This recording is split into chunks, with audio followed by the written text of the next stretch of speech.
সেই বহু বছর আগে একজন হিন্দু বাঙালি মনীষী আমাদের শিক্ষা দিয়েছিলেন যে গীতা পাঠ অপেক্ষা ফুটবল খেলা অনেক ভালো। আমরা সেই শিক্ষা নিয়েছি, সেই শিক্ষায় শিক্ষিত হয়েছি, বড় হয়েছি। কিন্তু নন্দীগ্রামের একটা বুড়ো ভাম আছে, আমার মনে হয় সেই শিক্ষাটা ঠিক করে নেয়নি। তার কারণ একজন আন্তর্জাতিক ক্রিকেটারকে তিনি সংবর্ধনা দিতে গিয়ে তিনি গীতা উপহার দিচ্ছেন। বুঝুন কাণ্ড। আচ্ছা, ওই আন্তর্জাতিক ক্রিকেটারের নাম রিচা ঘোষ না হয়ে যদি রিচা খাতুন হতো, তাহলে কি উনি রিচা খাতুনকে কোরআন উপহার দিতেন?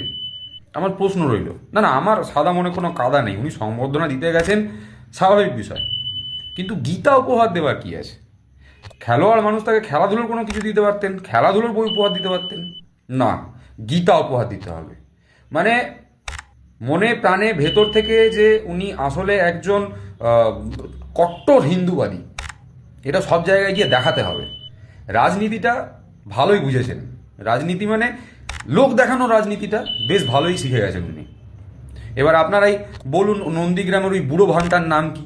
আমি নাম বলবো না, ওইসব নাম মুখে আনলে সকালবেলা ঘুমতে ওঠার পর মুখে খুব বাজে গন্ধ ছাড়ে, বুঝলেন তো।